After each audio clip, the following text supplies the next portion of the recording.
Hi everyone, and welcome back.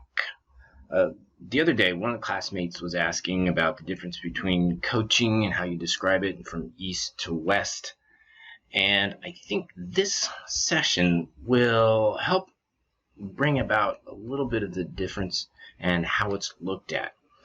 Now, again, culture is very subjective. So let's look at what I found, some of my experiences, and some of the research that I have done. So actually, I taught cultural communications for business for Hong Kong U, the University of Hong Kong, for 4 or 5 years. 4 or 5 years, yeah. So it was quite a bit. Developed the course, developed a whole module for them. Anyway, okay. So again, enter your email address so we can send you your notes. And even though your email is strictly confidential, others are going to see your name, so use an alias if you're more comfortable with that. Part of what we've got the content for this is from Eve Turner and Stephen Palmer in their The Heart of Coaching Supervision. So get that book. It's a gem. It's really a great way to build that e-coaching and coaching, especially if you want to be that supervisor. So what we're going to talk about is competencies of professional coach and diversity awareness. And when we talk about competencies and diversity awareness, we're looking at culture, diversion, and inclusion. Yes, English is my first language. And when we talk about coaching supervision, so let's define it as relating across difference in culture, used in the widest sense, okay?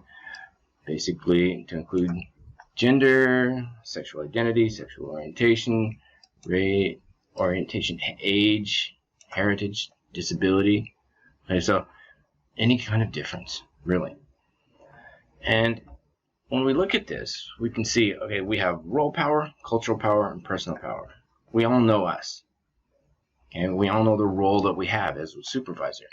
But we often forget that cultural power. We assume a culture that is similar to our own.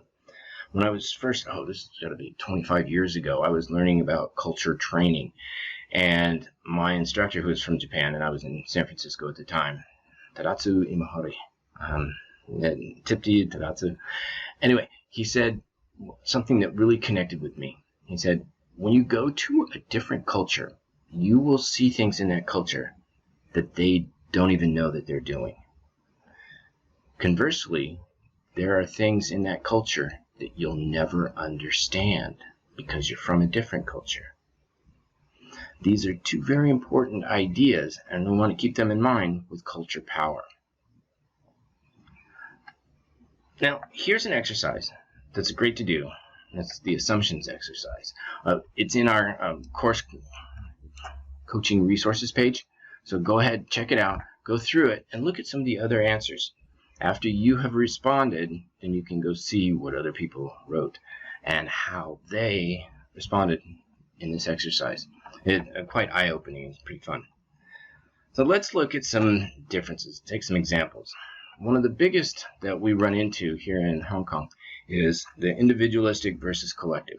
I come from an individualistic culture. I'm from America. Remember, everybody in America who's there left their family and forefathers. Okay, we were the individualistic ones who left. Okay? And then here in Asia, everybody's much more collective in cultural orientation.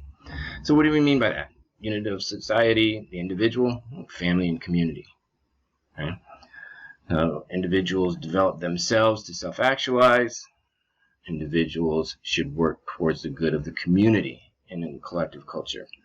Basically, that's one of those, what I define myself as what I do in an individualistic, but in collective, it's I define myself by how I help the culture, okay, or how I help the community, okay. And then let's move this down to supervision. Obviously, you guys can read all these if you want. And in supervision, in the individualistic, I'm helping the individuals reflect on their work with other individuals. In a collective culture is I help individuals or small groups reflect on how their work impacts their group or the group they work in. Very different in orientation. So for those of you trying to describe coaching, we help in the individualistic culture, we help people know themselves and dissolve those conflicts. But in collective, we focus on connections with relationship and the context of ancestors, and sometimes with religious and spiritual context. Very different in orientation. So how do we combine these? And loosely, we call this the intersubjective systems theory, where unit of society isn't divisible. We can't really look at that. Individuals don't exist except with relationships. Whether they're individualistic or collectivistic, they still have those relationships. And counseling, psychotherapy is really within the awareness and the context of a web of relating. Different way to look at it. And supervision is help individuals within their context reflect on their work within the space and in connection between themselves, the client, and the supervisor. So it kind of combines those individual and collective and other cultural norms. So here we have some practice points where you think about your cultural background, how's it different, and then work with your supervisee to understand those biases and make sure they come out so you guys can work with them. And in that diversity of the triad, the supervisor, coach, and client, you can adjust and know that you are biased, because we are all biased. In fact, if somebody says they're not biased, that's when I'm afraid. And if somebody says, yes, I am biased and I'm trying my best to improve, that's when I have a little more comfort and a lot more understood authenticity. And speaking of authenticity, we want to think of authenticity as co-created.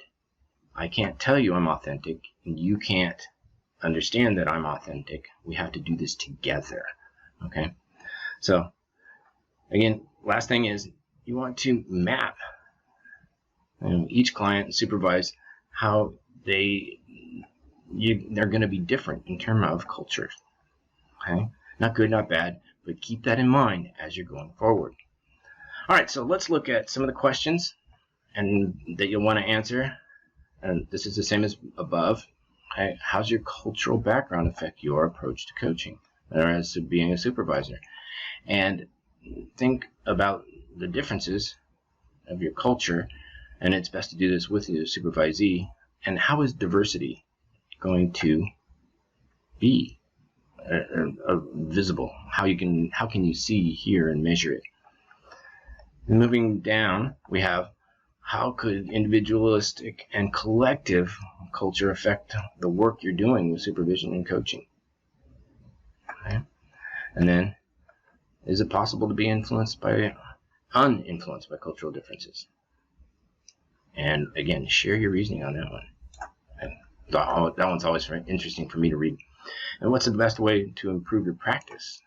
And cultural diversity is involved, because most of us come from a wide variety of cultures in class, so we are already seeing it. Now, what's the best way to improve yourself when cultural diversity is involved? Then the last two, what's valuable from this, and what are you curious to learn a little bit more about for yourself after this session? So that's a quick introduction to diversity. I hope that helps you classmates and others. Please let me know if you have any questions. Thanks a lot, and we'll see you in the next session. Bye now.